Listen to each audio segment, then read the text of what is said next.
businessman humiliated the black waiter, but he translated in 7 languages and saved his company.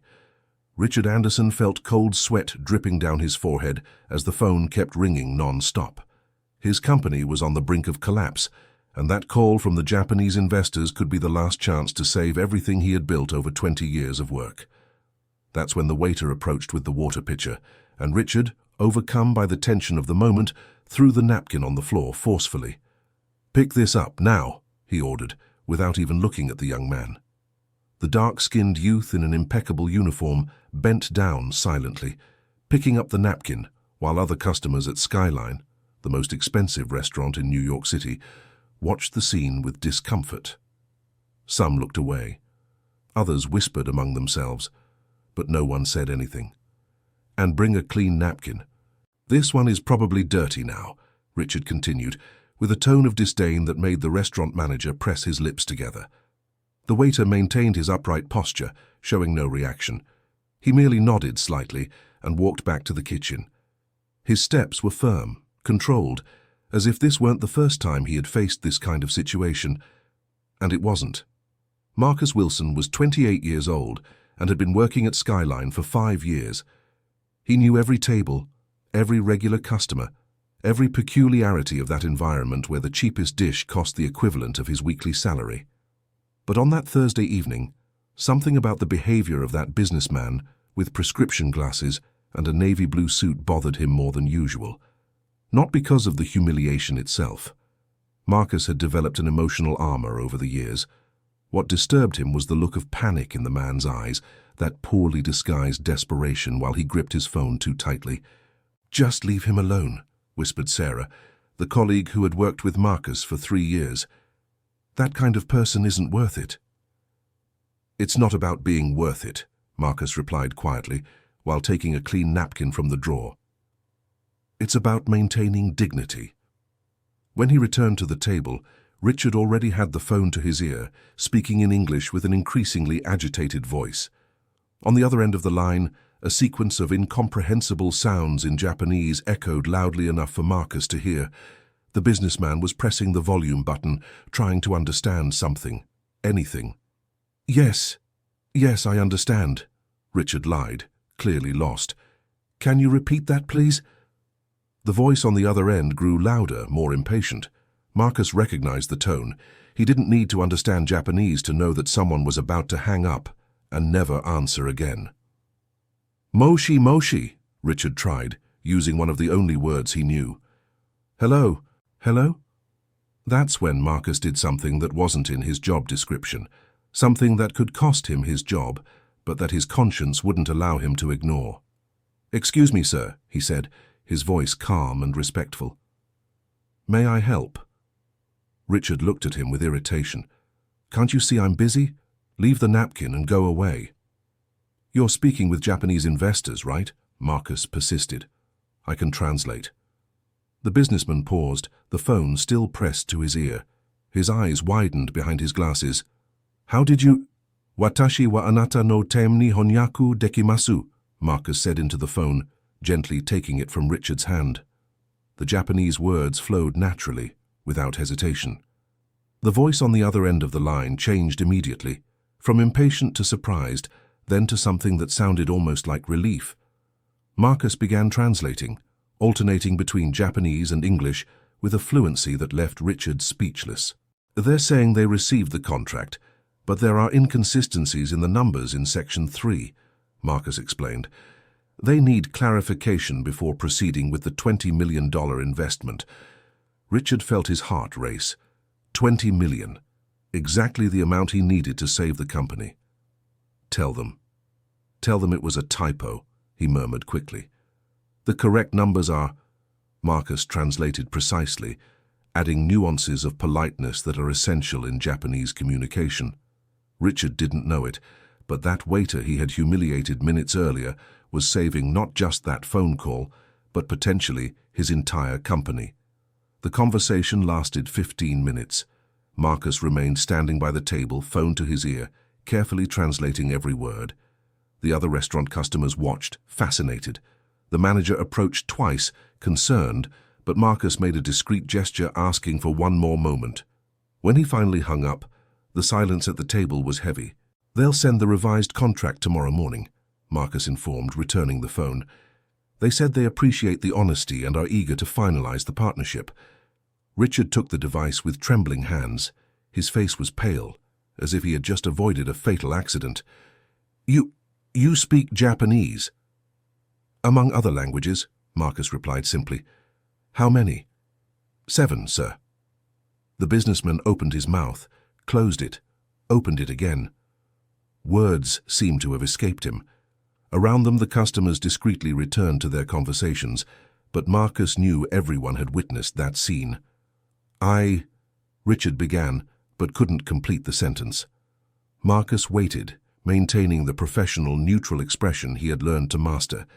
He waited for the thanks any decent person would offer. He waited for the apology for the earlier humiliation. He waited for some acknowledgement of what had just happened. But Richard Anderson wasn't any decent person at that moment. He was a man trapped in his own arrogance, in his wounded pride, in his inability to admit he had mistreated the very person who had just saved him. "Finish clearing the table," he said finally, his voice cold. "And bring the check." Marcus nodded.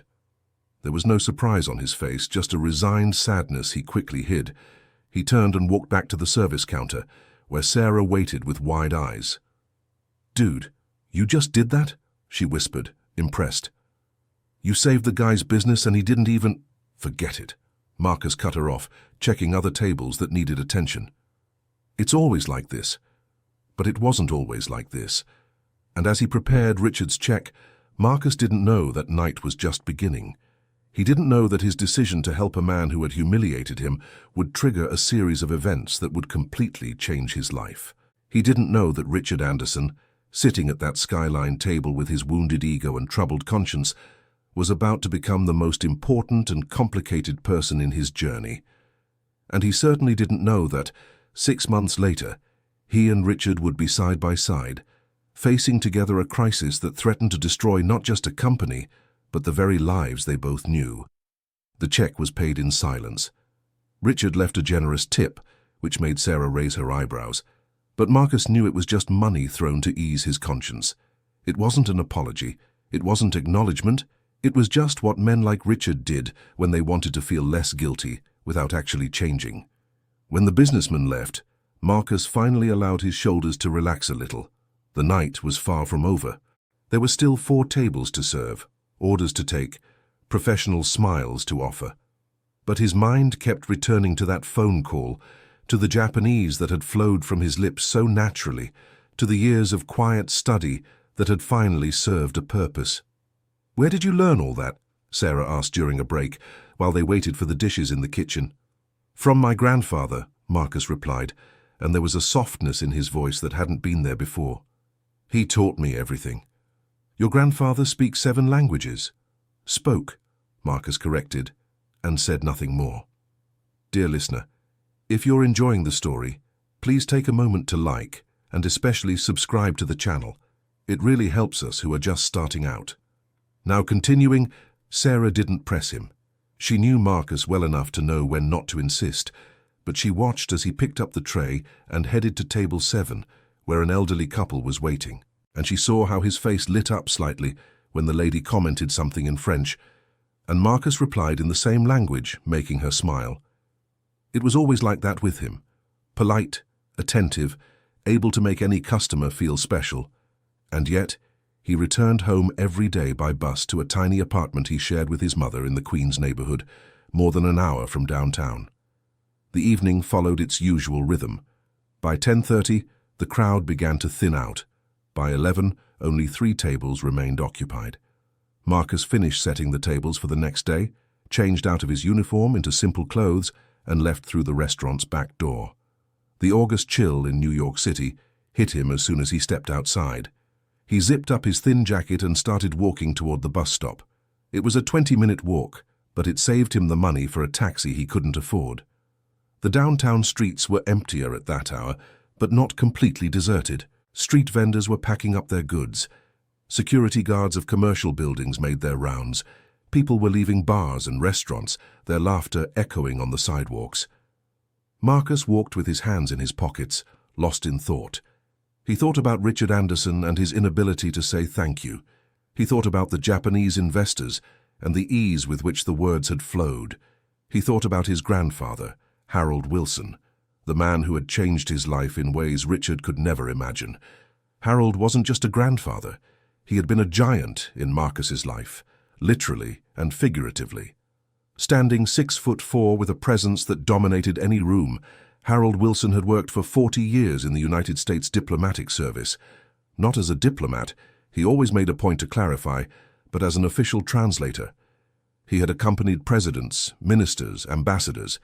He had translated documents that changed political courses.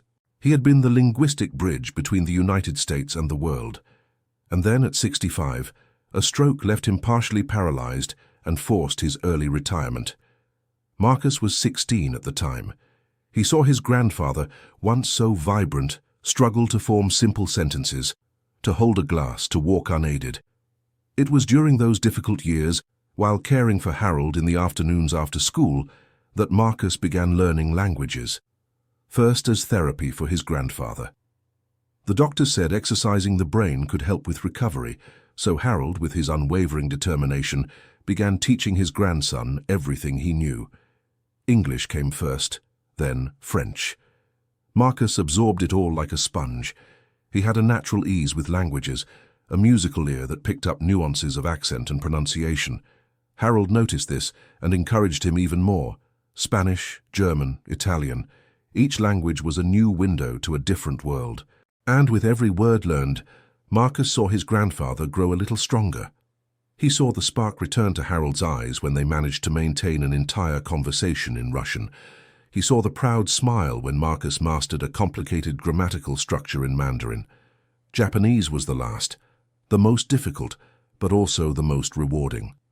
Harold had spent 5 years in Japan during his career, and that country held a special place in his heart. When Marcus finally managed to read a full text in kanji without help, Harold cried. They were silent tears that streamed down his wrinkled face, but Marcus saw them and understood what they meant. They meant pride. They meant hope. They meant that something of him would continue to live on through his grandson. Harold passed away 2 years later, at 71. Marcus was 21 and had just started working at Skyline. The waiter's salary helped supplement his mother's modest pension, but it barely covered basic expenses. The college that Marcus had started had to be put on hold. The dreams of following in his grandfather's footsteps in a diplomatic career were stored in a drawer along with the language proficiency certificates he never got to use professionally. Until that night. Until Richard Anderson and his desperate call.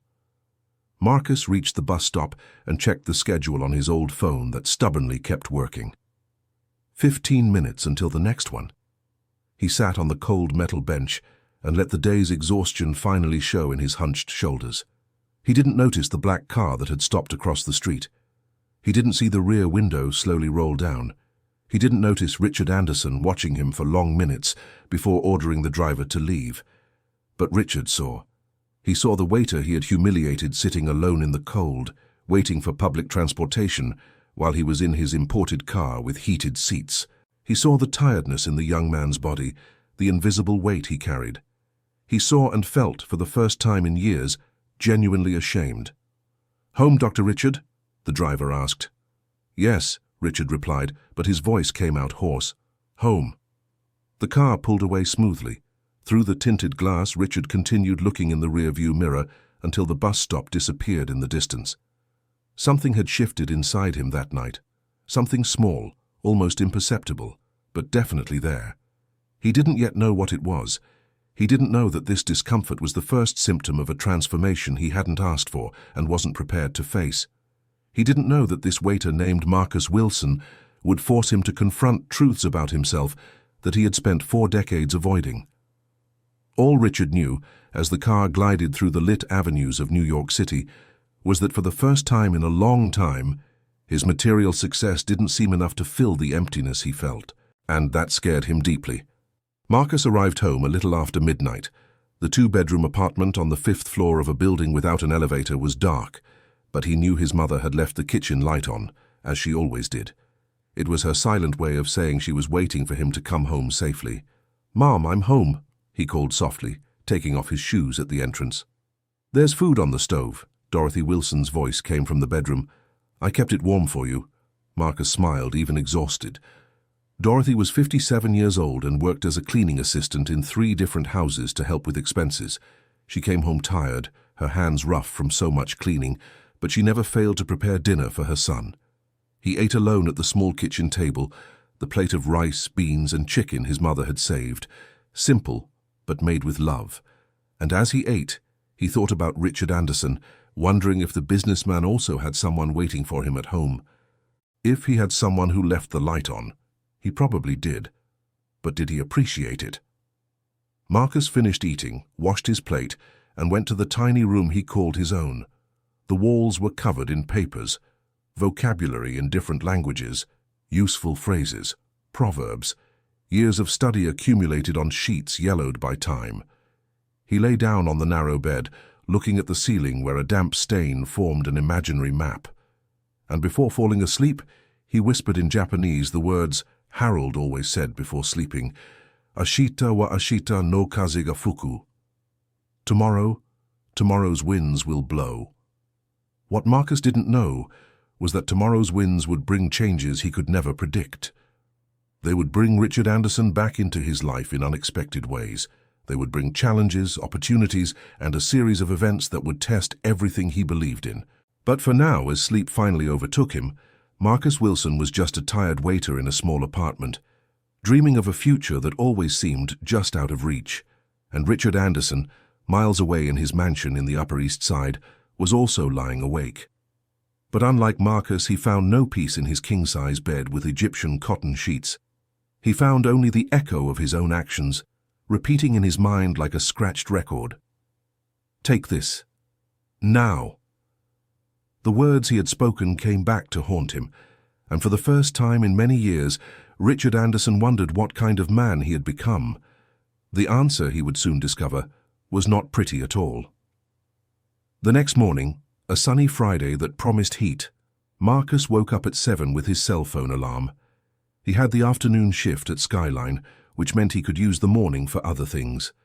Other things that included a line at the health clinic where his mother had an appointment scheduled 3 months ago. "You don't need to come with me," Dorothy insisted as they had coffee. "You work in the afternoon, you need to rest." "Mum, I'm going with you," Marcus said firmly. "It's not up for discussion." Dorothy sighed, but there was gratitude in her eyes. She wouldn't admit it, but her back pain was getting worse. Years of hard work were taking their toll, and although she tried to hide it, Marcus noticed. He noticed how she held her lower back when standing up. He noticed the subtle winces when she lifted something heavy. He noticed, because he paid attention, something he had learned from Harold. People reveal more in what they don't say than in what they do say, his grandfather used to teach. Learn to read the silences. They caught the bus at 8, facing the heavy traffic of the city that never stopped. The health clinic was 40 minutes away, and when they arrived, the line was already snaking out of the building. Dozens of people were waiting, many elderly, some with young children. The weariness was visible on their faces, that particular exhaustion of those who depend on an overloaded system. "Ticket 47, Dorothy showed the paper.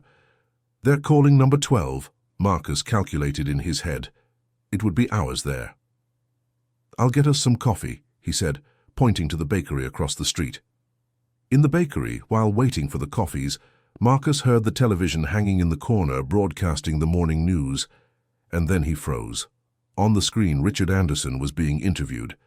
The businessman with his prescription glasses and impeccable suit was talking about the success of his company, Anderson Developments, which had just closed an international partnership. The reporter praised him as an example of American entrepreneurship. With the confirmation of Japanese investment, Anderson Developments is projected to grow 40% next quarter, the anchor said. Richard Anderson is proof that dedication and vision can turn dreams into reality. Marcus felt something bitter rise in his throat. Dedication and vision. Of course.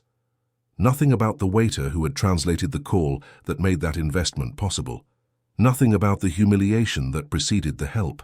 Nothing about the side of the story that didn't fit into the success narrative.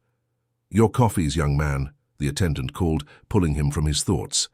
Marcus paid and returned to the health center, where he found his mother talking to a white-haired lady seated beside her.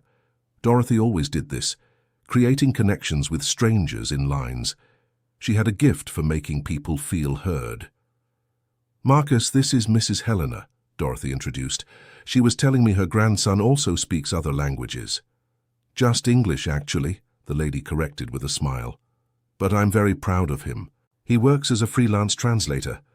Marcus smiled politely, handing the coffee to his mother. Helena kept talking, speaking about her grandson, about the difficulty of finding work in the field, about how the job market was tough for young people. "He graduated from college, you know," Helena said with evident pride. 4 years of hard study, but he's still trying to build a stable career. Something in her tone made Marcus pay closer attention. There was worry there, hidden beneath the pride. A grandmother's worry. "That must be rewarding," Marcus commented, "to see a grandson earn a degree." "Yes," Helena confirmed, but her eyes grew distant. "I just wish I could have helped more. Financially, I mean. He had to work throughout the entire course, doing odd jobs here and there. He almost gave up twice." The words created an echo in Marcus's chest. He knew exactly what that was like. He knew what it meant to work exhausted and still try to study. He knew the weight of almost giving up. "I'm sure he appreciates everything you've done," Marcus said softly. "Sometimes emotional support is worth more than financial." Helena looked at him with surprise, as if she didn't expect such understanding from someone so young. Then she smiled, a genuine smile that lit up her wrinkled face. "You seem like a good boy," she said. "Your mother is lucky." Dorothy blushed slightly, but there was pride in her expression. Marcus noticed and felt his chest tighten. All the frustration from the day before, all the unspoken humiliation, all the anger he had held on to, softened a little, because in the end, he had this. He had a mother who loved him. He had memories of a grandfather who believed in him. He had his own dignity that no one, not even Richard Anderson with all his money, could take away. The morning dragged on slowly. Number after number was called. Babies cried. Children ran between the chairs.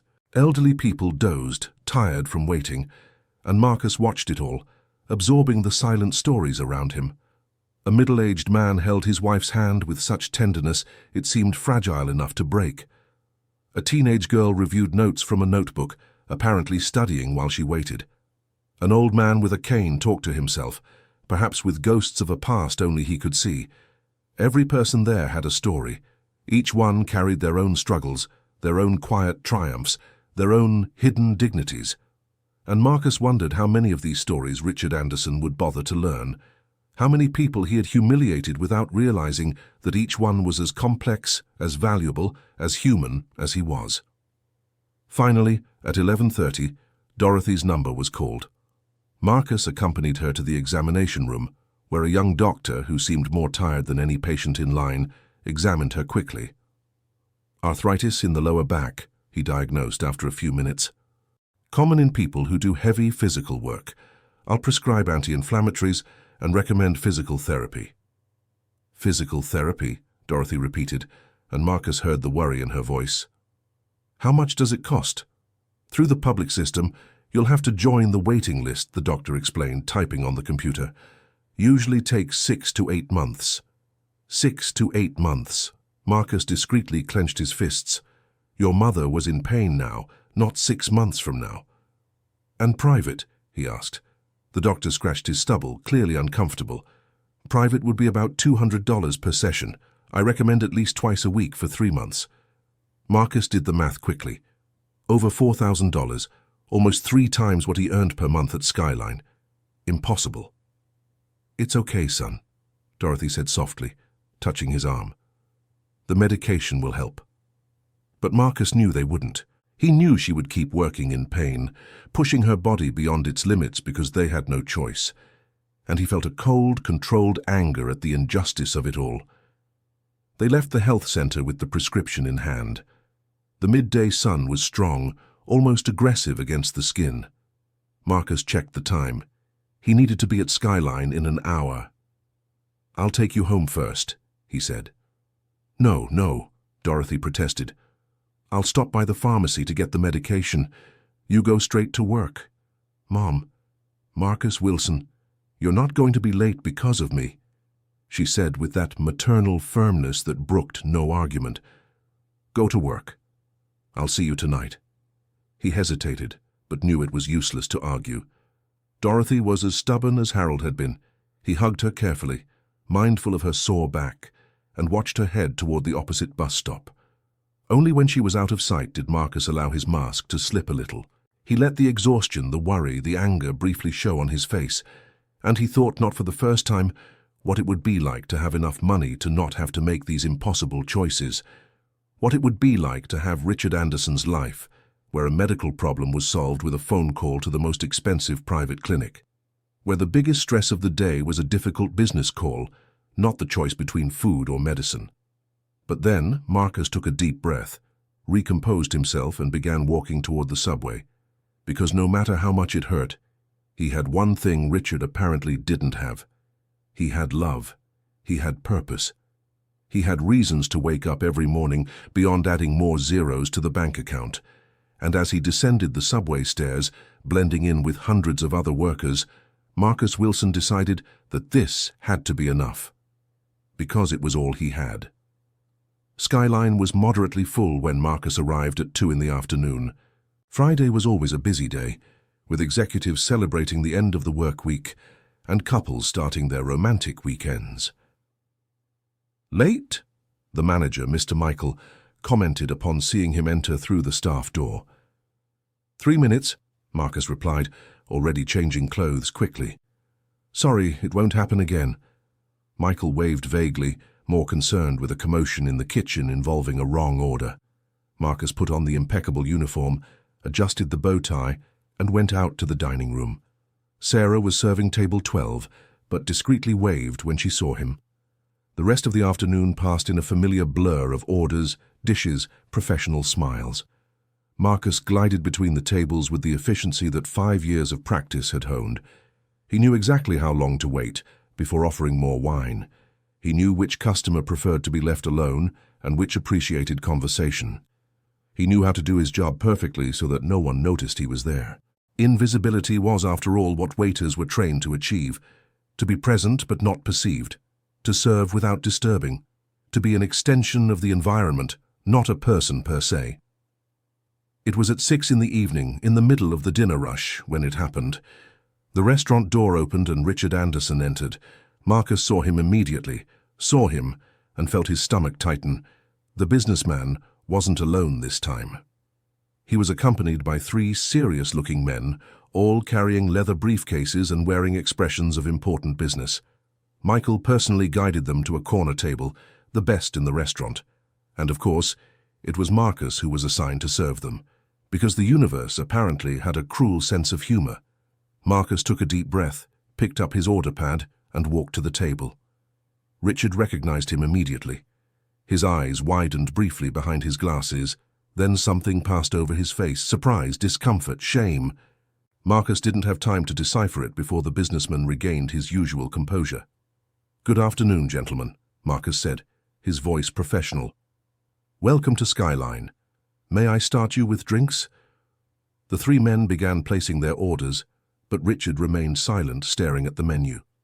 Marcus noted everything, keeping his expression neutral, waiting. "And for you, sir?" he finally asked Richard. "Water," Richard said, his voice low. "Just water." Something in that tone made Marcus pause. There was a weight there that hadn't been present the night before, a hesitation that didn't match the businessman's arrogance. But Marcus just nodded and went to get the drinks. In the kitchen, Sarah pulled him aside. "Isn't that the guy from yesterday? The one who humiliated you?" "It is," Marcus confirmed, preparing the tray. "And he had the nerve to come back?" she asked, indignant. "What nerve?" "He's a customer," Marcus said simply. "We serve. You're too good for this world, you know." Sarah shook her head. "If it were me, I'd pour the water over his head." Marcus smiled slightly but didn't answer. He returned to the dining room with the drinks, distributing them carefully. When it was Richard's turn, his hands trembled imperceptibly as he placed the glass on the table, and then something extraordinary happened. Richard looked up, directly into Marcus's eyes, and said, "Thank you." 2 simple syllables, but loaded with meaning, loaded with unspoken apologies, with belated recognition, with something that could be the beginning of genuine shame. Marcus nodded briefly, wordlessly, and returned to his tasks. But something had changed, something small, almost imperceptible, but definitely there. The dinner continued. The businessmen conversed in low tones, discussing numbers and projections. Marcus overheard fragments as he moved around, enough to understand they were facing problems, something about deadlines, about contracts, about pressures from multiple directions. It was when one of the men, an older gentleman with graying hair and a heavy accent, mentioned something in German. "Das ist nicht akzeptabel," he said into the phone, clearly frustrated. "Wir brauchen mehr Zeit." The others at the table tensed, waiting for him to finish the call. When he hung up, the man looked exhausted.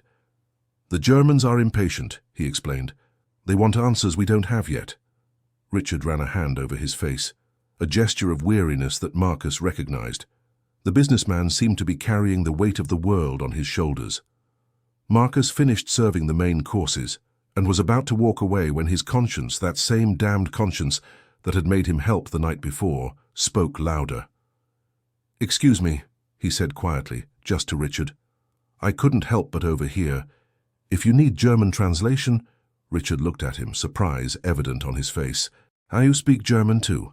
"Among 6 others," Marcus reminded him. For a moment nobody said anything.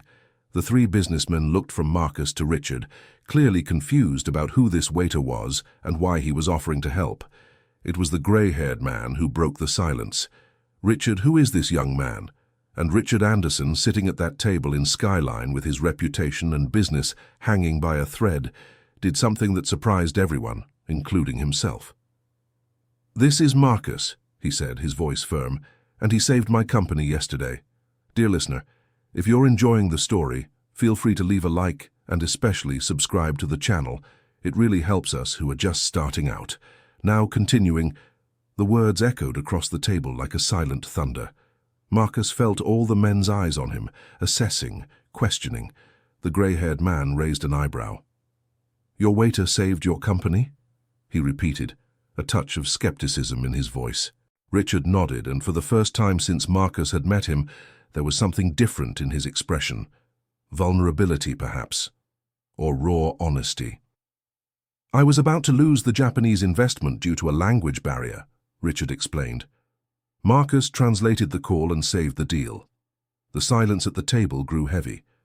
The other 2 men, who had remained quiet until then, exchanged meaningful glances. The grey-haired one studied Marcus with new interest. "Do you speak Japanese fluently?" he asked. "Yes, sir," Marcus confirmed. "And German?" "Auch das," Marcus replied in German. "Also." A slow smile spread across the man's face. "My name is Charles Murphy." He introduced himself, extending his hand across the table. "And I think you may be exactly what we need." Marcus hesitated only a moment before shaking the offered hand. The grip was firm, respectful, completely different from the arrogance he had felt from Richard the night before. "Mr. Murphy, I'm working," Marcus said politely. "Perhaps we can talk later." "No," Richard interjected, his voice surprisingly urgent. "Please, Marcus, just 5 minutes. This could be important." Marcus looked around the restaurant. There were still tables to attend to, orders to take. But Michael, who had been observing the interaction from afar, nodded, giving permission. 5 minutes, Marcus agreed, pulling up an empty chair. Charles Murphy was direct to the point. "We're facing a complex situation," he explained. "Richard's company is in the process of an international merger. We have partners in Japan, Germany, France, China, and Italy, all needing simultaneous communication, all with tight deadlines. We hired a translation company," one of the other men continued. He introduced himself as Frank. "But they can't handle the volume. Documents are getting lost in translation. Meetings are being misinterpreted. We're losing money with each passing day." A lot of money, the third man, Paul, added grimly. Marcus listened, processing the information. He could see where this was going, and part of him wanted to get up and return to work before it got more complicated. But another part, the part that Harold had shaped with years of teachings, wanted to hear more. "What exactly are you proposing?" he asked. Charles and Richard exchanged a look. It was Richard who answered. "We need someone who can coordinate all multilingual communication, someone who understands cultural nuances, not just translates words, someone we can trust." "You already have a company contracted," Marcus pointed out. "Why not just ask them to improve?" "Because it's not a matter of improving," Charles said. "It's a matter of capacity. They simply don't have someone with the breadth of knowledge we need, someone who speaks multiple Eastern and European languages simultaneously." Marcus felt his heart race. He knew what was being offered, and it was big, bigger than anything he had ever dreamed of. "I work here," he said, keeping his voice firm. "I have responsibilities." "We'd pay well," Richard said. "Very well." "It's not about money," Marcus partially lied. Because it was about money, yes. It was about physical therapy for his mother, about paying bills on time, about not waking up every morning with the weight of financial insecurity. But it was also about dignity, about not being treated like a commodity. "It's about respect," he added honestly. Richard Anderson leaned back in his chair as if he'd been slapped, and perhaps he had. Marcus Wilson's words were direct, with no softening, and they hit home. "You're right," Richard said after a moment. "I was disrespectful, yesterday and before, and I'm sorry." They were simple words, but there was a sincerity in them that made Marcus pause. For the first time, there was something real in that man beyond corporate arrogance. "I'm asking for a chance," Richard continued, "a chance to show I can be better, and a chance to offer you something that could change your life like you changed mine yesterday." Marcus stayed quiet for a long moment. He could feel the eyes of the other three men on him, waiting. He could feel the weight of that decision, the implications branching out in multiple directions. "I'll think about it," he finally said, standing up. "But right now, I need to get back to work." "Can we meet tomorrow?" Charles asked. "To discuss details?" Marcus hesitated, then nodded. "Tomorrow, 2 in the afternoon. There's a coffee shop on 5th Avenue, the Culture Cafe. I know it." "We'll be there," Richard confirmed. Marcus returned to his duties, but his mind was spinning. The rest of the night passed in a blur of automatic movements. He waited tables, smiled, took orders, but his thoughts were miles away. When Richard and his group finally left, the businessman paused briefly beside Marcus. "Thank you," he said quietly, "for giving me a chance." And then he was gone, leaving a tip so generous it made Sarah whistle softly when she saw it. "What the hell happened at that table?" she asked. "Honestly," Marcus replied, pocketing the money, "I'm not sure." But when he got home that night, after telling everything to Dorothy, who listened with wide eyes, Marcus lay awake for hours, staring at the ceiling, at that damp stain that looked like a map of possibilities. Harold always said opportunities came disguised, sometimes as tragedy, sometimes as luck, sometimes from the hands of the last people you'd expect. Richard Anderson was definitely the last person Marcus expected to offer him anything beyond humiliation.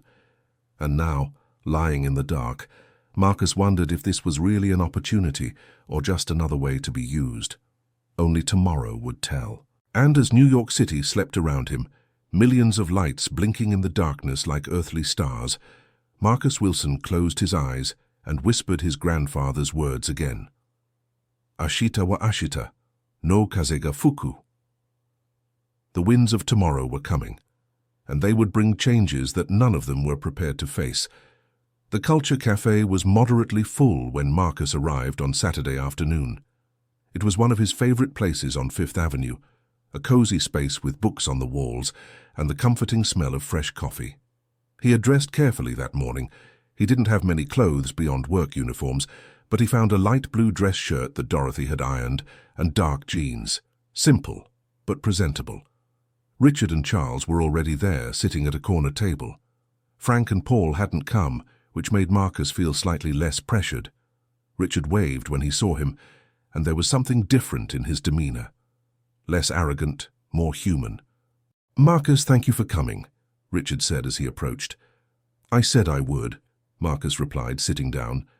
A waitress approached, and Marcus ordered a simple coffee, refusing any food. His stomach was too tight with nerves to think about eating. Charles was the one who began the explanation. "I'll be direct because you deserve honesty. Anderson Developments is going through the biggest merger in the company's history. We're joining forces with partners from 5 different countries to create an international real estate development consortium. It's ambitious," Richard continued. "Maybe too ambitious. But if it works, it will completely change the landscape of the United States market." "And if it doesn't work?" Marcus asked. "I lose everything," Richard said simply. "The company I built, my reputation, everything." There was a frankness in those words that Marcus didn't expect. Richard wasn't trying to impress or sell a perfect image, he was being real. "The problem is communication," Charles explained. "We have 6 main languages involved: English, Japanese, German, French, and Italian. Each partner has their own team, their own documents, their own processes. Translating everything is becoming a logistical nightmare." "The company we hired is failing," Richard admitted. "Documents take weeks to be translated. Virtual meetings are a disaster because nuances get lost. We're bleeding money and confidence every day."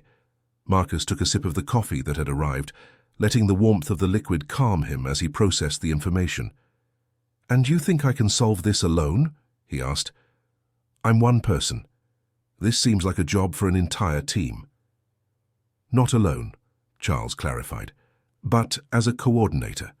Someone who can understand all sides, who can grasp cultural nuances that machines and ordinary translators miss. Someone who can be the central bridge." "You would have assistance," Richard added, "for administrative work, document preparation, but we need someone at the center who understands everything." Marcus stayed quiet, evaluating. It was tempting, of course it was, but it was also frightening. "Why me?" he finally asked. "You just met me yesterday. How do you know I can do this?" Richard and Charles exchanged a look. It was Charles who answered. "Because Richard told me what happened, how you saved that call with the Japanese. It wasn't just literal translation, was it? You understood the context, adjusted the message, facilitated mutual understanding." "It was," Marcus admitted. "That's talent," Charles said. "And more than talent, it's instinct. You didn't learn that from books, did you?" Marcus thought of Harold, of the countless hours they spent together, not just studying grammar, but living the languages. Harold always emphasized that language was culture, was emotion, was context. "I learned from my grandfather," Henry said. "He was a diplomatic translator." "Was?" Richard noticed the past tense. "He passed away 7 years ago." A respectful silence fell over the table. Richard seemed to want to say something, but hesitated. It was Charles who continued. "What would your grandfather say about this opportunity?" The question hit Marcus directly. He imagined Harold there with his wise eyes and gentle smile, listening to the whole proposal. What would he say? Opportunities come with risks, Marcus, but refusing every opportunity out of fear is also a risk, the risk of never knowing what you could have become. "He would say to listen first," Marcus replied. "So I'm listening. What are the terms?" Richard took a deep breath, and Marcus realized the businessman was nervous. Truly nervous, not just business anxious. 3 months initially, Richard began. Trial period for both sides. Salary of $10,000 monthly plus benefits. Marcus almost choked on his coffee. $10,000.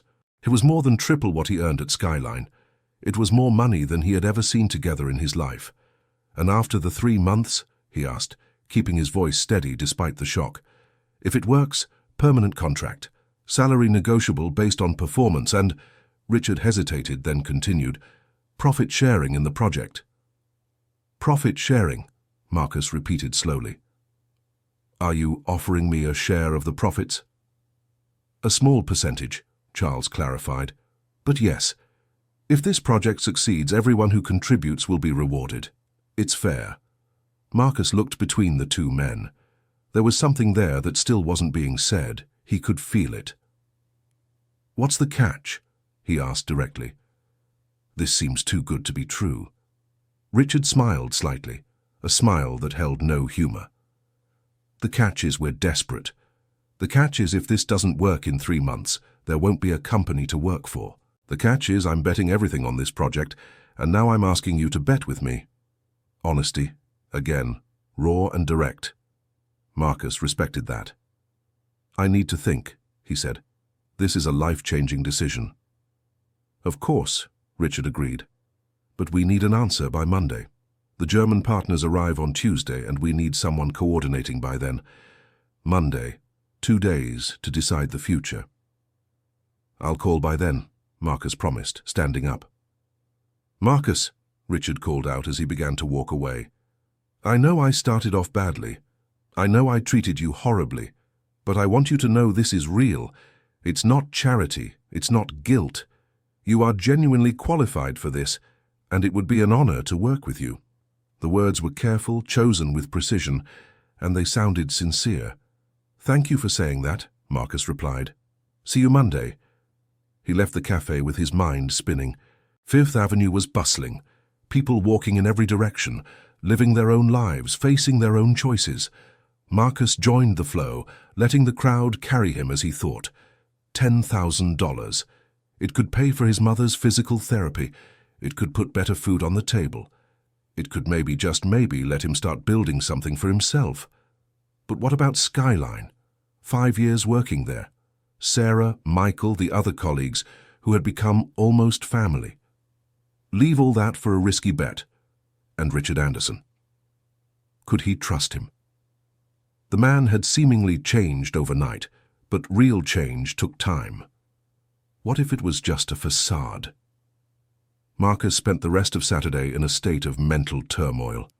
He tried watching television with his mother, but couldn't concentrate. He tried reading, but the words danced on the page without making sense. It was Dorothy who finally brought him back to the present. Son, you're living in your head today, she said tenderly. Want to talk? And Marcus talked. He told her everything, every detail of the proposal, every number, every promise, and every fear. Dorothy listened silently, her expression thoughtful, her hands busy with some crochet she was doing. When he finished, she stayed quiet for a long moment. Then she put the crochet aside and looked at her son with those eyes that had seen so many storms. You know what I think, Marcus? What? I think you've already decided. You're just afraid to admit it. I haven't decided, he protested. Yes, you have, Dorothy insisted gently. When your eyes lit up talking about being able to pay for my physical therapy, when your voice got excited describing the work, you've already chosen. You just need the courage to own it. Marcus opened his mouth to deny it, but couldn't, because she was right. Ever since he'd left the cafe, a part of him had known the answer. What if it goes wrong? He whispered. What if it goes right? Dorothy countered. Son, you're 28 years old, you're young. If it goes wrong, you find another job, you start over. But if it goes right, Marcus, you could have the career your grandfather always wanted for you. The tears came without warning, hot and heavy. Marcus wiped them away quickly, embarrassed, but Dorothy moved to sit beside him, pulling him into a hug. It's okay to be scared, she murmured. Harold would be proud of you either way, but I think he'd be prouder seeing you try. And Marcus knew she was right. On Monday morning, at 9 o'clock sharp, he called the number Richard had left.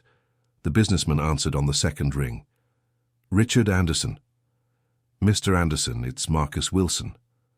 A pause. Then, Marcus, thank you for calling. What's your decision? Marcus took a deep breath, thought of Harold, of Dorothy, of all the chances he never had, and all the ones he could have. I accept, he said. When do you need me to start? The joy in Richard's voice was palpable. This afternoon, he suggested. We can start with the preliminary documents, have you meet the team. Today, Marcus agreed, his heart speeding up. I'll need to speak with my manager at Skyline, explain the situation. Of course, but Marcus. Yes? Thank you, for believing. I'll make it worth your while, I promise. Marcus hung up with trembling hands.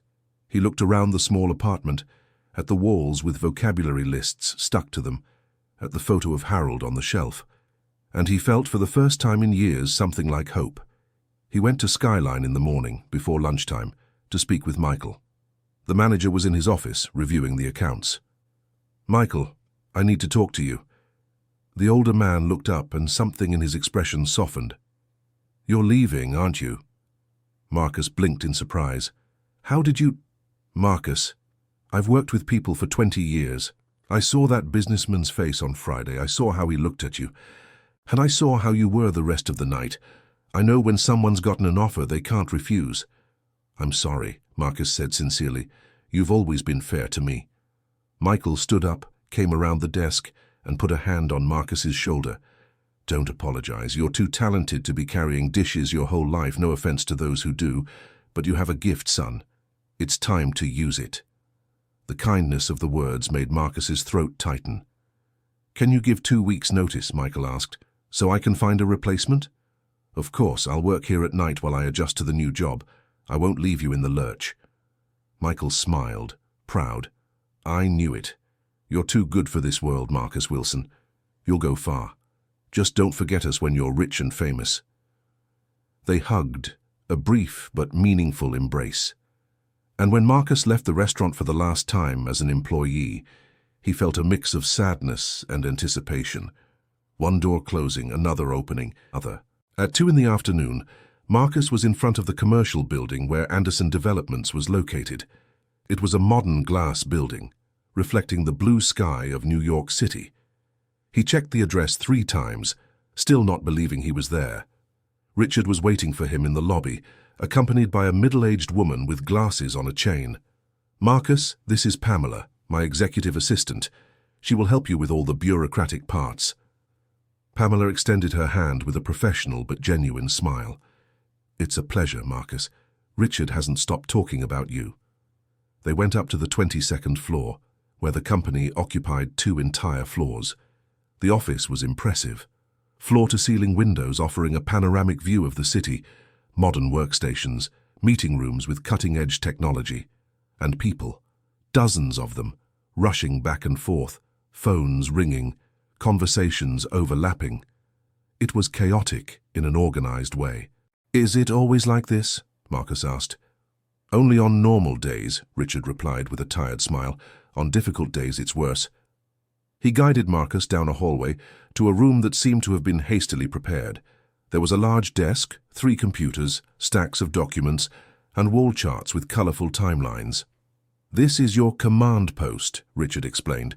"The computers have access to all the company's systems, including the communication platforms with the international partners." Marcus looked around, feeling slightly overwhelmed. It was a lot. So much space, so much technology, so much responsibility. "Breathe," Pamela said gently, noticing his expression. "Let's take it slow.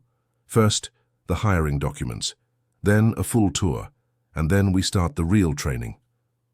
The next few hours passed in a blur.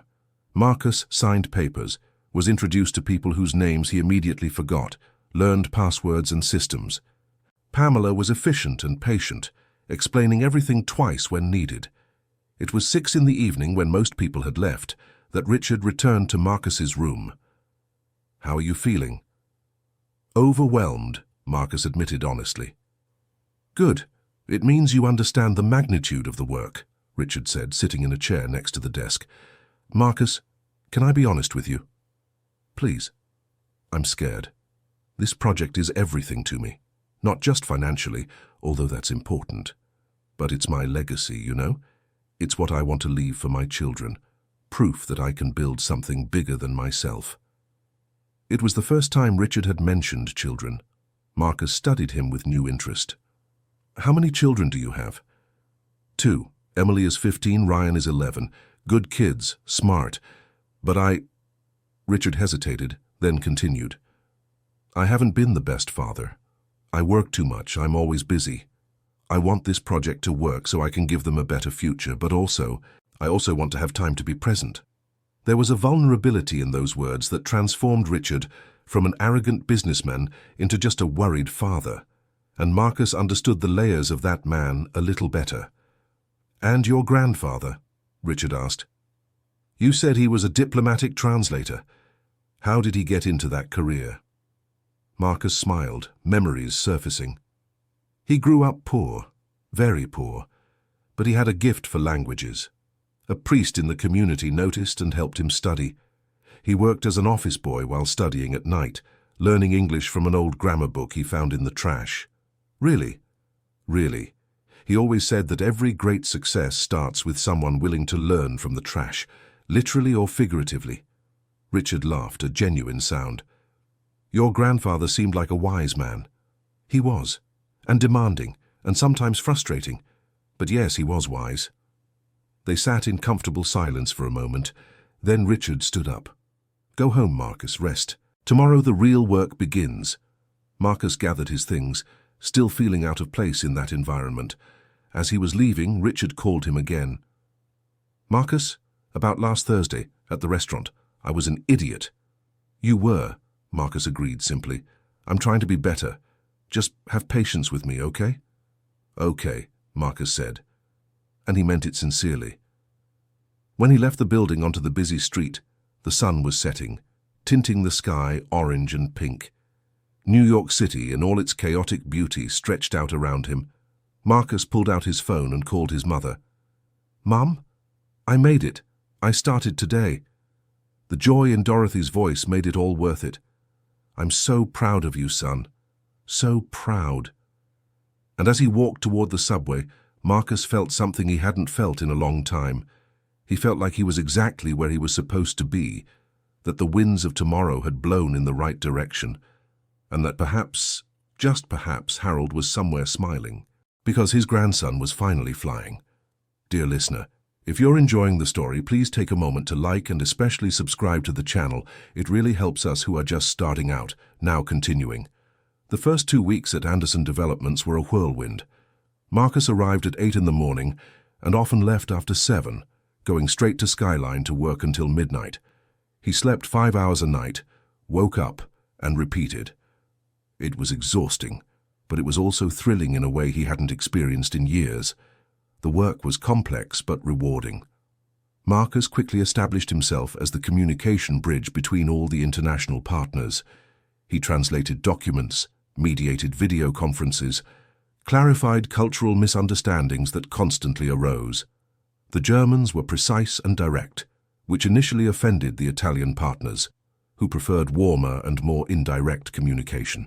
The Japanese valued subtlety and context that the Americans often missed, and everyone had different deadlines, different expectations, different ways of doing business. Marcus found himself at the center of it all, weaving the differences into something coherent, and to his surprise he was good at it, better than he expected. "How do you do that?" Pamela asked one afternoon, watching as Marcus mediated a particularly tense discussion between the French and Chinese partners. "Do what?"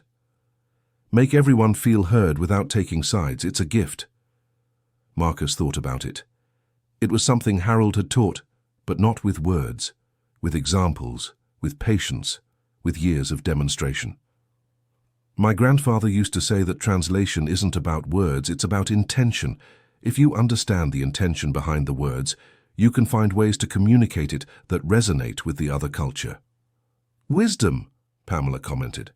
"Your grandfather left a good legacy." He did. Marcus carried Harold in every decision, in every translated word, in every bridge built between cultures.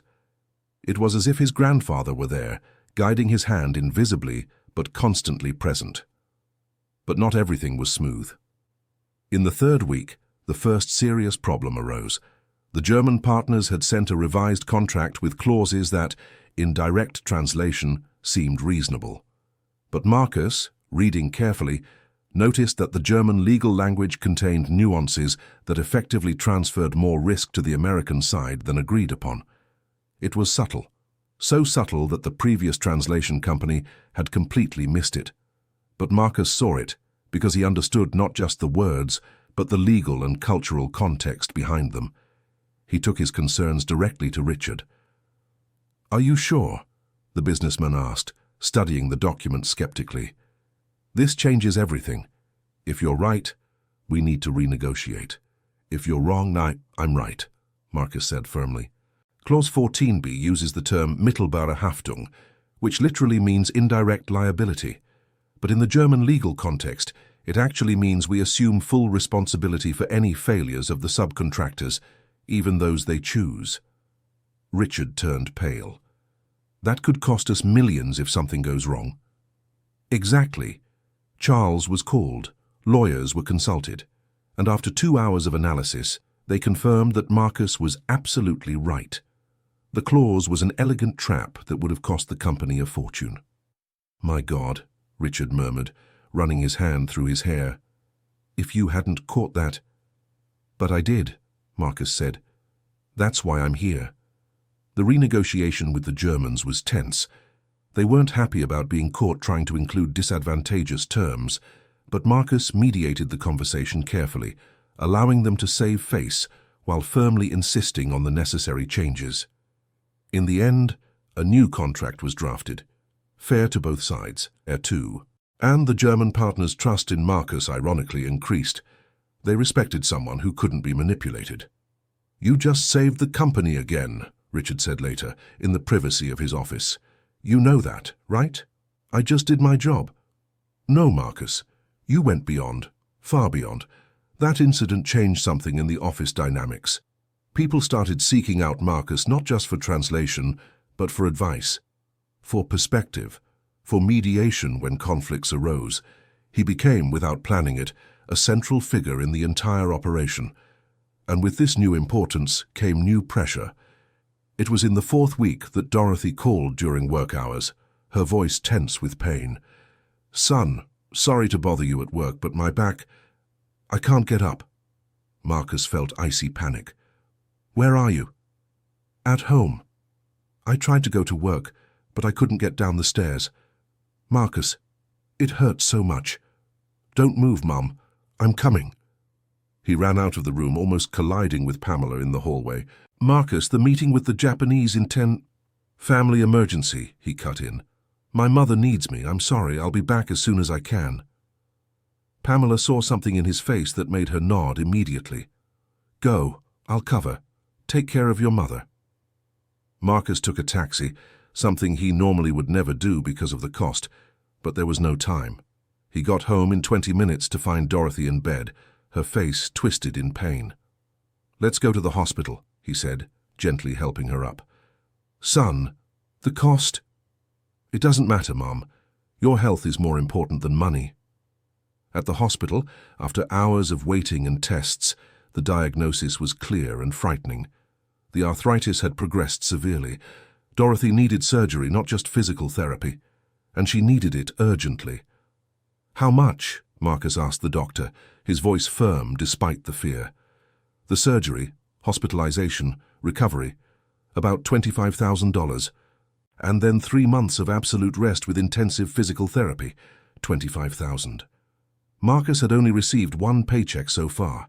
He had no savings. He had no way to pay for that. There's the public service health plan, the doctor continued, but the wait for non-emergency surgery is 8 to 12 months. 8 to 12 months of his mother suffering. 8 to 12 months she didn't have, because the condition was worsening. I'll find a way, Marcus said, more to himself than to the doctor. He returned to the room where Dorothy was being medicated for the pain. She looked so small in that hospital bed, so fragile. Nothing like the strong woman who had raised him alone after his father left when Marcus was 6. Son, I don't want to be a burden, she murmured, the medication making her voice slurred. You've never been a burden, Mom. Never. And we'll solve this, I promise.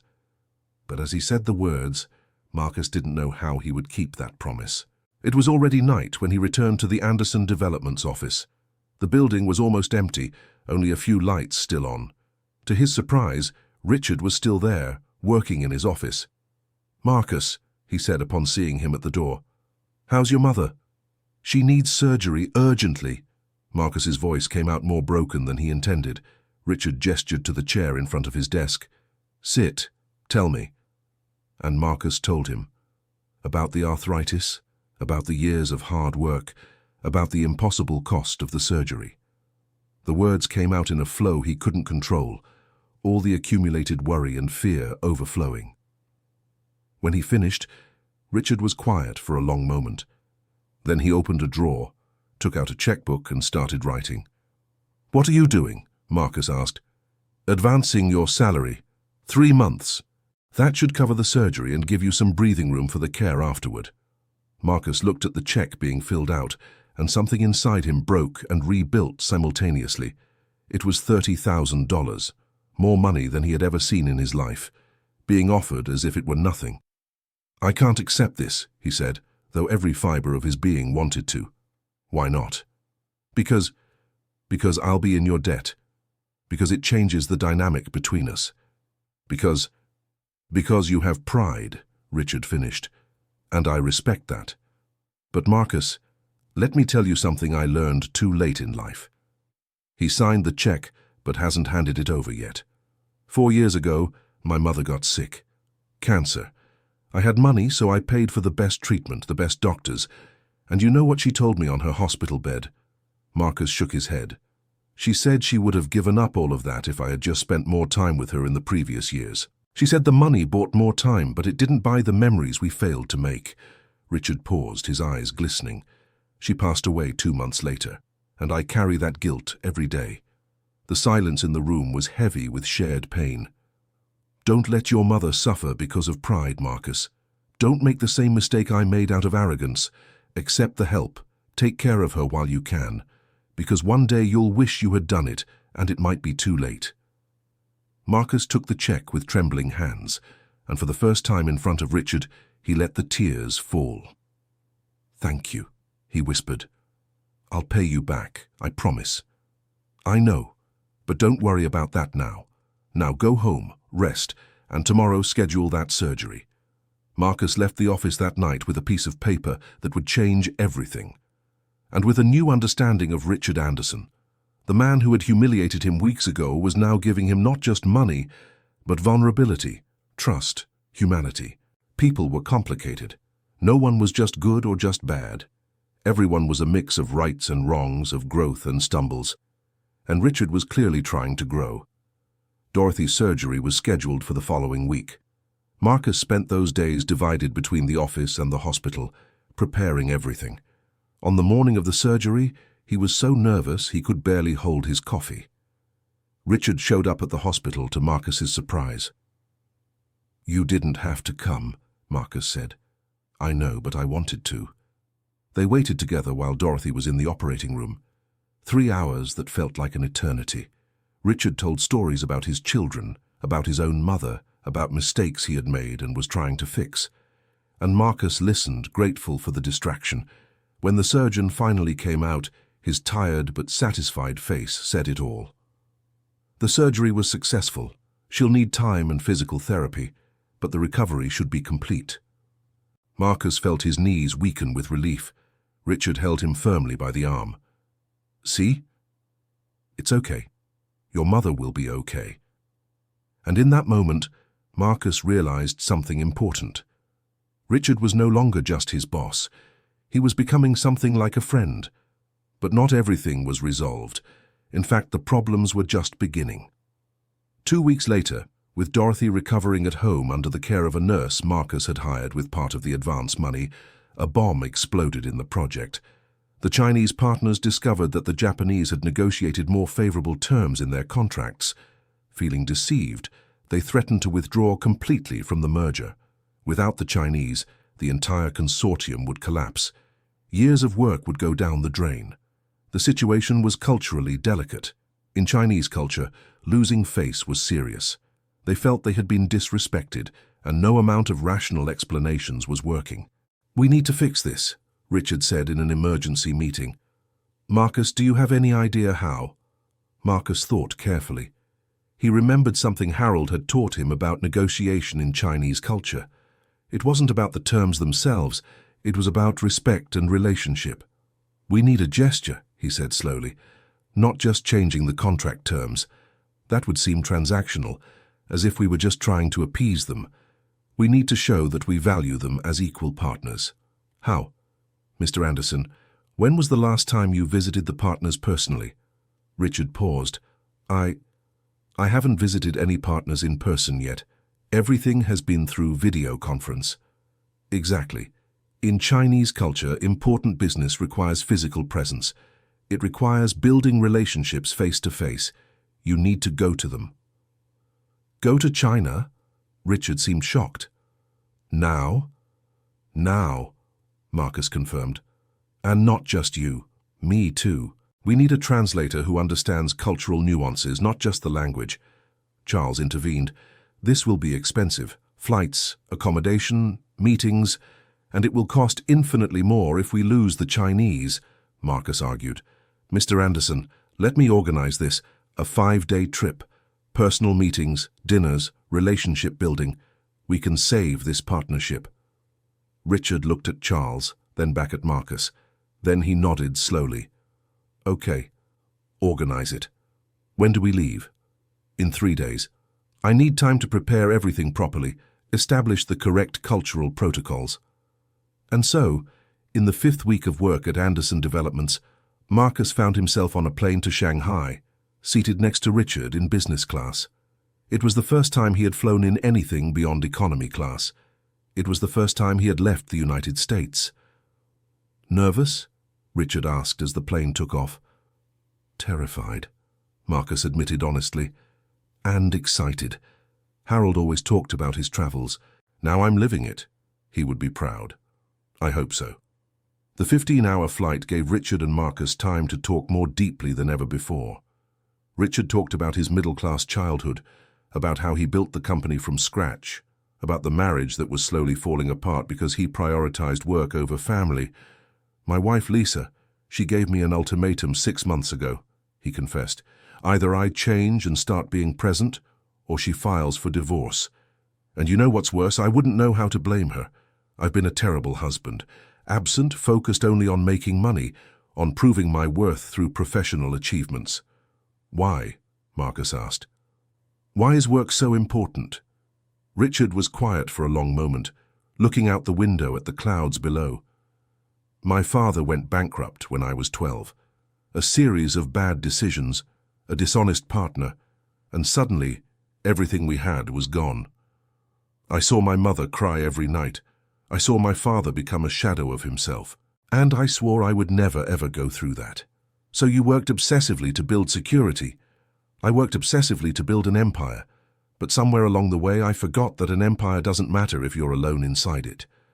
The words hung between them. Marcus thought about his own life, about the choices he had made, about the ones he would still make. It's not too late, he said gently.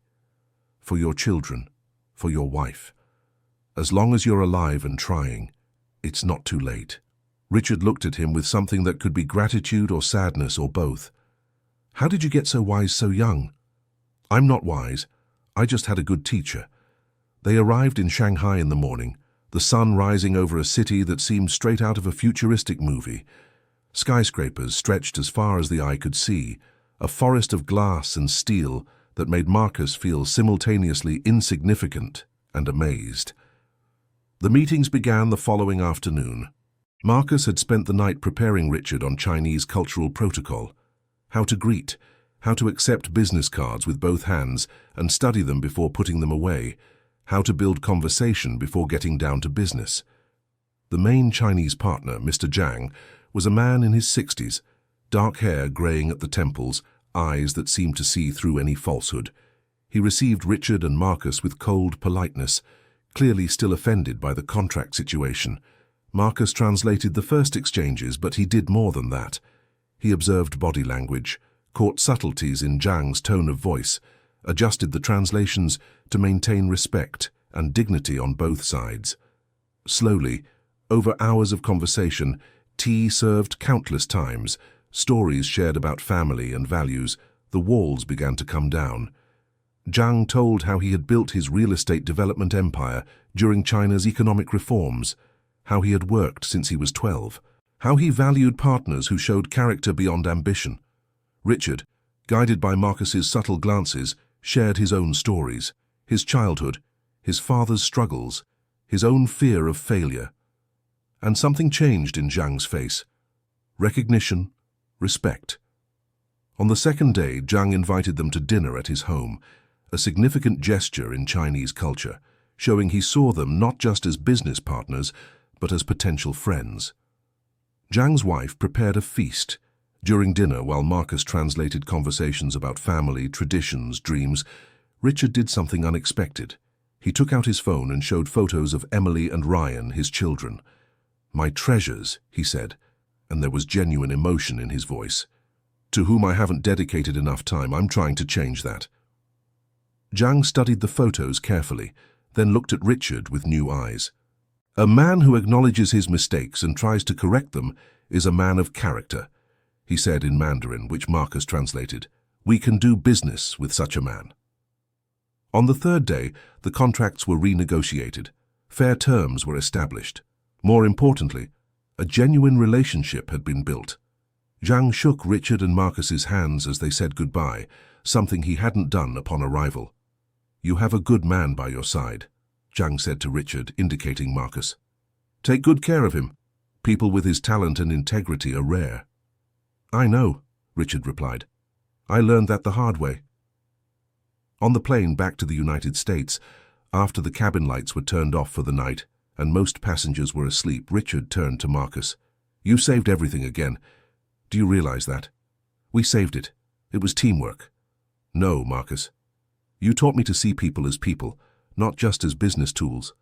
You reminded me that relationships matter more than contracts. That changed something in me." "Well," Marcus said with a small smile, "I hope the change continues when we get back." "It will. I promise." And Richard would keep that promise in ways even he didn't yet understand. Back in New York City, news of the successful trip spread quickly through the office. Marcus was received almost as a hero, people stopping him in the halls to congratulate him. It was strange and uncomfortable, but also rewarding. Dorothy was improving every day. The surgery had been a success and physical therapy was progressing well. When Marcus arrived home on the first night back, he found her sitting in the living room crocheting, something she hadn't been able to do for months because of the pain. "Mum," he said, moved. "You're better," she completed, smiling. "Much better, son. Thanks to you." "And to Richard," Marcus added. "He made it possible." Dorothy studied her son with that maternal look that saw beyond words. "You like him, don't you? You, not just as a boss, as a person." Marcus thought about it. Was it true? Yes, he realized. Richard had become something important in his life, someone who challenged him, who trusted him, who was growing alongside him. "Yes," he admitted. "I think I do. Despite everything." "That's good. Everyone deserves a second chance." But not everyone believed that. In the 6th week, during a meeting with all international partners via video conference, someone questioned Marcus's qualifications. It was one of the Italian partners, a man named Lawrence, who had worked with the previous translation company. "With all due respect, Mr. Anderson," Lawrence said in Italian, assuming only Marcus would understand. "But your translator is just a waiter, isn't he? He doesn't have formal academic training. Why should we trust million-dollar decisions to someone without credentials?" The insult was clear. And worse, other partners were listening, starting to question things too. Marcus translated the words faithfully without softening them. Richard became visibly irritated. "Mr. Lawrence," he replied in English, the common language everyone partially shared. "Marcus has saved this company 3 times. He caught a legal trap that your expensive lawyers missed. He saved our partnership with China when everyone believed it was lost. And he has done more for this project's success than anyone with a diploma hanging on the wall." "But credentials matter," Lawrence insisted. "In international business, we need guarantees." It was then that Charles intervened. "Mr. Lawrence, you want credentials. Marcus, show him." Marcus hesitated, but Charles gestured insistently. So Marcus briefly left the room and returned with a folder he had brought from home, but never thought he would use. Inside were proficiency certificates in all 7 languages he spoke, certificates he had obtained years ago with Harold's help, using meticulous savings to pay the test fees. Certificates he kept as a memento of his grandfather, not as professional validation. But now he showed them to the camera one by one. Japanese, level N1, the highest. German, C2. French, C2. Italian, C2, English, C2, Mandarin, HSK, 6, Russian, C1. The silence in the video conference was absolute. "Any further questions about qualifications?" Richard asked, his voice cold. Lawrence had the decency to look ashamed. "No, Mr. Anderson. My apologies. I misjudged, but the damage was done." After the meeting, Marcus was visibly shaken. Pamela found him in the break room looking out the window. "Don't let that idiot affect you," she said gently. "It's not just him," Marcus replied. "It's the reminder that no matter how much I prove myself, there will always be people seeing only the poor waiter without a college degree. And there will always be people like Richard, like me, like this entire team, who see the brilliant professional you are. Focus on them." It was good advice, but hard to follow when the wounds of class and prejudice hurt so deeply. That evening, Richard went to Marcus before he left. "I want to show you something," he said, leading him back to the meeting room. There, on the whiteboard, was a diagram, the entire project mapped out with lines connecting different aspects, and at the absolute center, in large letters, was written Marcus. "This is what the project looks like now," Richard explained. "You are at the center of everything, not because I put you there, but because you naturally gravitated to that position through competence and character." "Mr. Anderson." "Richard," he corrected. "Call me Richard. We are partners now, not boss and employee." "Richard," Marcus tried, feeling strange but right. "Thank you. But sometimes I wonder if I deserve this. If I'm not just an imposter," Richard completed. "I know you feel that way because I felt that way for years. I believed that at any moment someone would discover that I didn't know what I was doing, that I was just a poor kid pretending to belong in the world of the rich." "And how did you overcome it?" "I stopped pretending. I accepted who I really was, my strengths, my weaknesses, my journey, and I found there was more power in authenticity than in any mask I wore." The words resonated deeply with Marcus. That night, on his way home in the crowded subway, he thought about identity, about value, about what truly mattered. And he decided that Pamela and Richard were right. He would focus on the people who saw him, not those who looked through him. But the universe had one more lesson to teach. In the 7th week, when everything seemed to finally be stabilizing, when the contracts were being finalized and the project was heading toward successful completion, Marcus's phone rang at 3 in the morning. It was the hospital. Dorothy had suddenly worsened. Complications from the surgery, an infection no one had predicted. Marcus arrived at the hospital to find his mother in intensive care, fighting. The doctors were cautiously optimistic, but there was fear in their eyes too. "She's strong," they said, "but the next 48 hours are critical." Marcus sat beside the bed, holding Dorothy's fragile hand, and for the first time since Harold passed away, he felt an absolute terror of loss. He couldn't lose his mother. Not now. Not after everything. Richard showed up at 6 in the morning bringing coffee and cheese bread from a nearby bakery. "How did you know?" Marcus asked. "Pamela called me. The hospital had the office as an emergency contact. I came as fast as I could. You don't have to be here. You have important meetings today." "They can wait.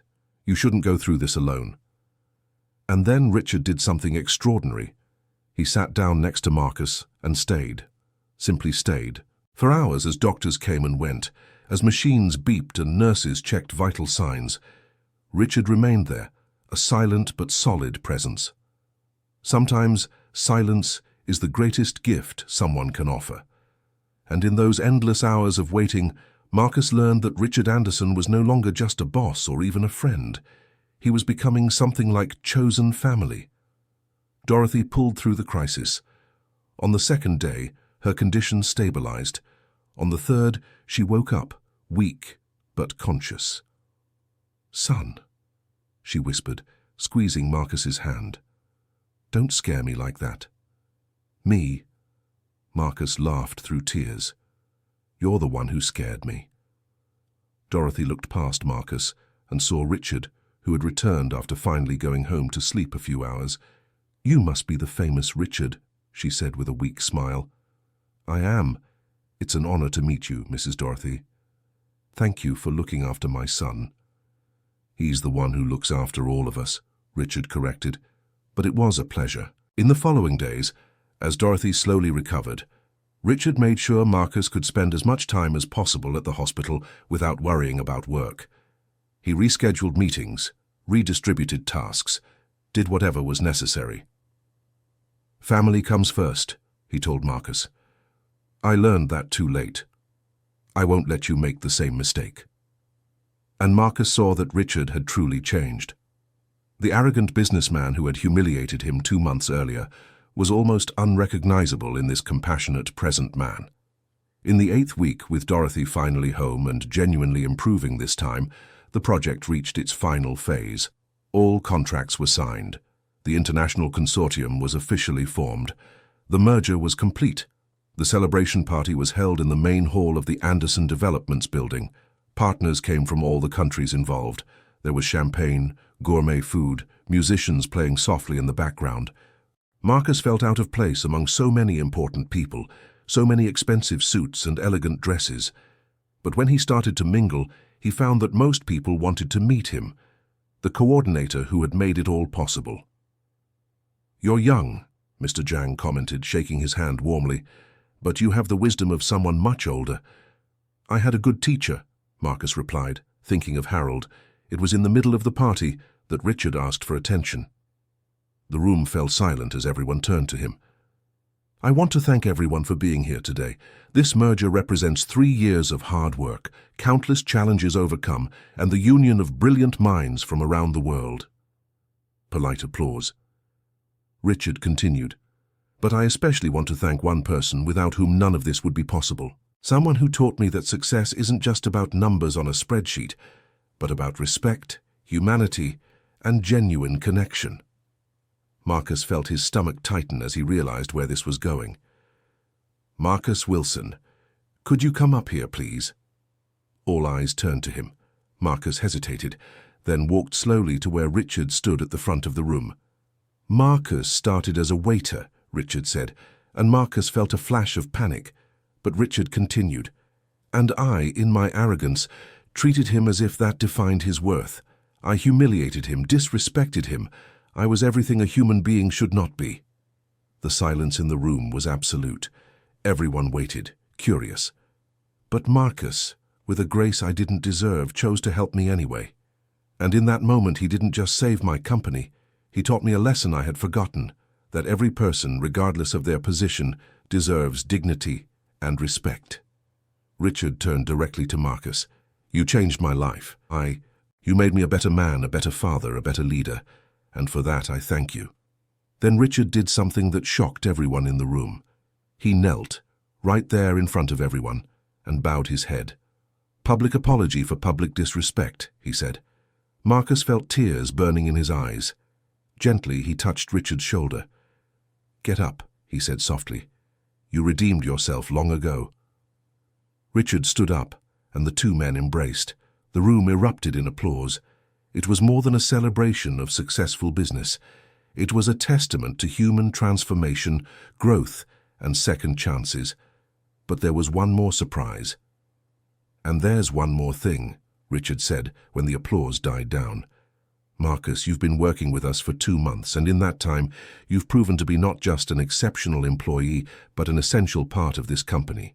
So, with the approval of all partners," he gestured to Charles, who brought over a leather folder, "we're offering you a 5% equity stake in the newly formed company. You're no longer an employee, Marcus. You're a partner." Marcus was speechless. 5% seemed small, but in a company valued at hundreds of millions, it was wealth beyond anything he had imagined. I don't know what to say." "Say yes," Richard encouraged. "You deserve this. Everyone here agrees." Marcus looked around the room. Zhang nodded encouragingly. Lawrence, the Italian who had questioned his qualifications, smiled and raised his glass. Charles gave a thumbs up. Pamela wiped away proud tears. "Yes," Marcus finally said. "Yes, I accept." More applause, more celebration. And Marcus, at the center of it all, allowed himself to finally believe it was real, that he had made it, that Harold, wherever he was smiling. The party continued late into the night. When it finally ended and people began to leave, Marcus and Richard found themselves on the building's terrace, looking out at New York City spread below them in an endless carpet of lights. "How do you feel?" Richard asked. "Scared, excited, grateful, all at the same time. That's what meaningful change feels like. Chaotic but beautiful." They stood in comfortable silence for a moment. Then Marcus spoke. "Thank you, Richard, for everything, for the chance, the patience, the friendship." "No, Marcus, thank you, for reminding me of who I wanted to be, for not giving up on me when I would have given up on myself." People deserve second chances. "Some even third and fourth ones," Richard said with a smile. "I'm on my fifth chance now, I think, but this time I'm determined not to waste it." "How are things with Lisa and the kids?" Richard's face softened. "Better. Much better. I took Emily and Ryan camping last weekend. No cell phones, no laptops. Just the three of us, a tent and stars. Emily said it was the best thing we've done together in years. And Lisa, she sees genuine change, withdrawing the divorce petition. We're going to do couples therapy, work on things, but there's hope, real, tangible hope." "That's wonderful. It's all because of you, you know. You showed me what really matters." Marcus shook his head. "No, you chose to change. I just reminded you that you could." Richard looked at the young man beside him, this waiter who'd become a translator, who'd become a partner, and felt something like paternal pride. "What's next for you?" he asked. Marcus thought, "I want to finish college. Now that I have financial stability, I can go back to school, and I want to create a program, maybe through the company, for young people like me, who have talent but no opportunity, teach languages for free, help them open doors, like Harold did for you." "Exactly. Pass on his legacy." "The company will fund this entirely," Richard decided on the spot. "Not as charity, but as an investment, in the future, in people, in doing the right thing." "Richard, and we'll call it the Harold Wilson Institute, so his name lives on." Marcus couldn't hold back the tears this time. He let them flow freely, tears of gratitude, of healed grief, of a bright future. "He would have loved this," Marcus whispered. "Then it's decided." They stayed on the terrace until dawn, making plans, dreaming dreams, building bridges to a better tomorrow. Two men from completely different worlds who had met at the most unlikely moment and transformed each other. When Marcus finally went home in the early morning, he found Dorothy awake, waiting as she always did. "How was the party?" she asked. "Mom," he said, his voice choked with emotion. "So much happened. I don't even know where to begin." And he told her about the partnership, about the institute, about Richard and his transformation. Dorothy listened with tears in her eyes, her hands holding Marcus's. "Your grandfather would be so proud," she said when he finished. "I am so proud. We're going to be okay, Mom. Finally. Truly okay." "I know, son. I always knew you'd go far. I was just waiting for you to believe it too." In the following weeks, Marcus's life changed drastically, but in good ways. He re-enrolled in college, studying international relations at night. He continued working at the company, but now with a voice in important decisions, with genuine respect from everyone around him. The Harold Wilson Institute launched 3 months later. It started small, with just 20 students, but each of them had the same hunger to learn, the same determination Marcus had had. And he saw Harold in each of them. Richard kept his word about change. He spent less time at the office and more time with his family. The company continued thriving, proving that professional success and balanced personal life weren't mutually exclusive. 1 year after that night at Skyline, when it had all begun, Marcus returned to the restaurant, not as an employee but as a customer. He brought Richard, Lisa, and the children. Michael greeted them with a huge hug from Marcus. "Look at you," he said, proud. "Knew you'd make it." Sarah was their waitress, and she couldn't stop smiling as she took their orders. "This is so surreal," she whispered to Marcus. "You sitting on this side of the table." "Sometimes I still can't believe it either," he admitted.